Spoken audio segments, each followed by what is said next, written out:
Welcome, everybody.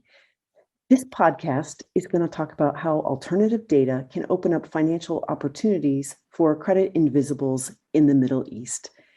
This is actually a follow-up to a webinar that we recently did, which was about tapping into the Middle East youth market. And based on the responses in that webinar, we were asked to follow up with this topic talking about credit invisibles. So today we have a panel who's going to help us talk through that in the Middle East. And first, I'd like to introduce our panelists before we jump into the discussion. The first panelist today will be Riaz Jassat. He's the Chief Commercial Officer of Qarar. And for all things Middle East, whether it be in the GCC countries, KSA, etc., Riaz is your guy for figuring out how to take alternative data, to take algorithms, scores, and turn them into actionable insights and credit decisions. Our other panelist is Tarun Kumar Kalra. He's the SVP and head of global sales for Credolab. And he is here to help us understand how we can use alternative data in a way that both grows the business and, of course, mitigates risk at the same time. With that, I'd first like to just do a quick recap on the recent webinar, which you can always go find the recordings through our social media of Qarar, Credolab, or BankersLab.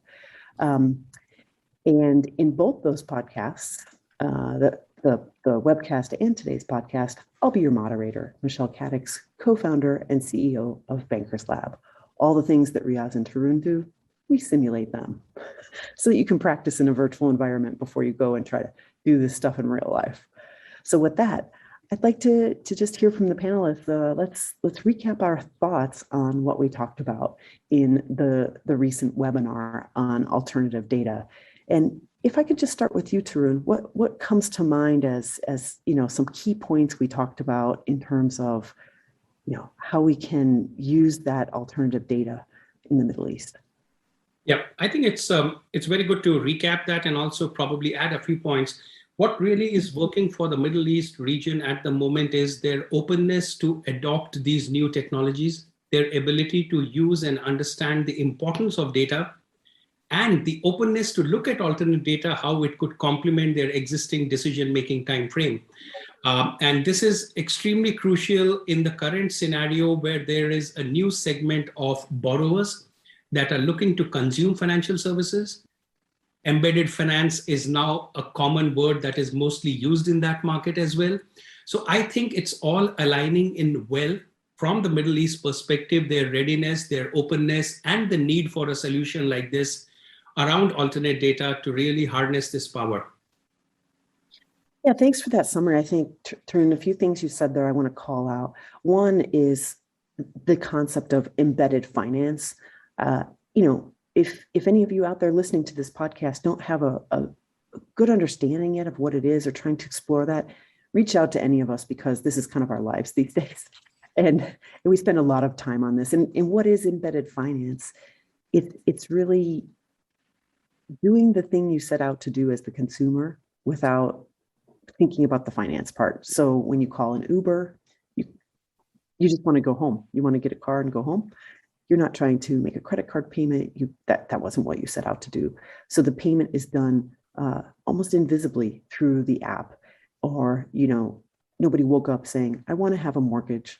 They just want to buy a house. So we try to make those experiences seamless, and the more data sources we can use to create that straight through processing or automated decisioning, it makes it smoother for the customer. So I think the embedded finance piece is a very important element.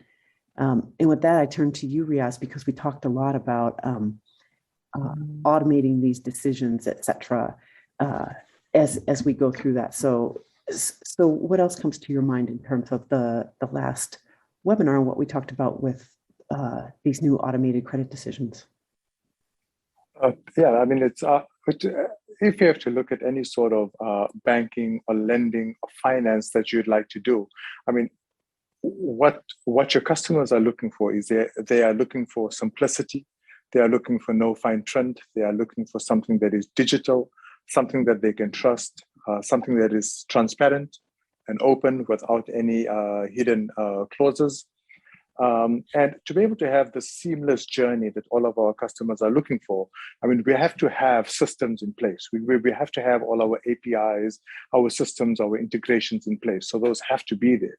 We have to have data and analytics. So we've got to look at all different sources of data that we could get our hands on. How can we use this data and turn this data into insights? And we've got to have sort of policies and procedures that's going to govern our lending program. And I think once we've got all of these three sort of foundational pillars in place, together with the trust and the transparency and the simplicity, it turns into a successful a USP or a successful product for the end consumer. Yeah, thank you for that. I want to come back to that automation piece in a few minutes. But the other key point, aside from the data and the automation we talked about, were the demographics in the Middle East. And that really strongly links to today's topic about the credit invisibles. You know, Riaz, we talked about the really quite stunning demographics that we do see in the Middle East, and that most of the population is under 25. And that really means we have different user behaviors, user preferences, etc. So Riaz, do you have any guidance for us to think about that Middle East credit population? Absolutely. You know, I think if we have to look at the Middle East and probably any other sort of emerging market or frontier market out there, right? I mean, just let's focus on this Middle East region. You'll find that, you know, we could sort of split this invisible market into various segments. You know, so one segment would be the youth market that you touched on. You know, there's such a massive youth population in the region. I mean, some of the statistics I'm reading, like in Saudi Arabia, where just under 70% of the population is under 30 years old, etc. Right? So that's a segment that is going to fuel a lot of growth in the next 5 to 10 years. I know currently it might not seem that attractive to a lot of lenders. However, it's a segment that requires focus. Something else that, I mean, a sort of second segment that's unique to, I'd say, the Middle East to a degree, where you have a very high expat population. So you have, it's a very transient population. If you look at the UAE, Dubai specifically, 90% of the population are foreigners. And this population is moving in and out. And any newcomer that comes into the Middle East, or into Dubai, is essentially credit invisible to any of the lenders based here. And for them, I mean, for the lenders to be able to grant credit, it's actually quite a risk that they are taking because they have very little to work on. So that's another segment that we can look at on how alternate data will assist this credit invisible.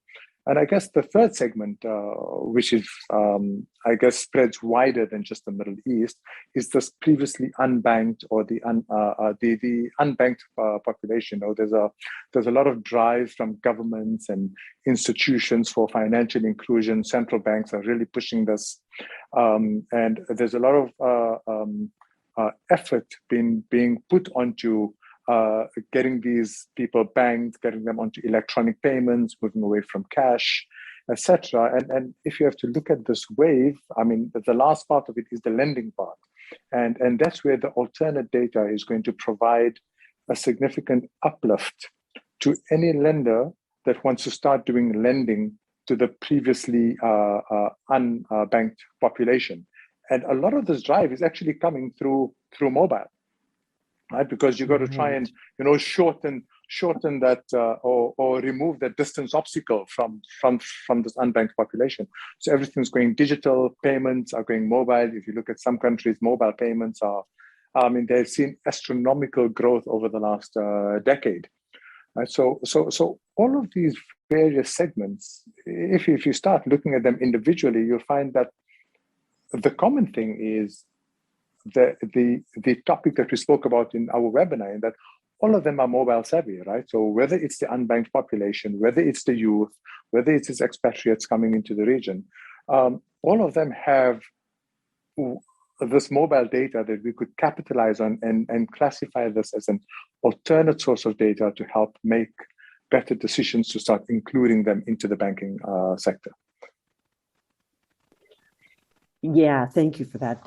I think, let's go to a comment that you just made, that some lenders may think that these populations are not attractive, or not appealing because they don't fit in with their historical perceptions of borrowers, especially given the historical product structures and product setups that we have.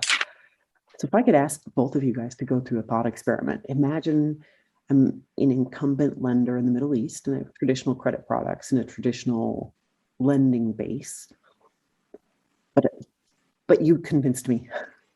I want to try to get into this credit invisible population. Let's say the young population, for example, right? Yeah. But at the moment, I mainly access credit bureau data, right? Which is the opposite of credit invisible. I think when we say credit invisible, we mean they wouldn't have a credit bureau. How would I go about it? What steps would I take to get from here to actually, let's say I want to create a new product or, new product offering, new channel?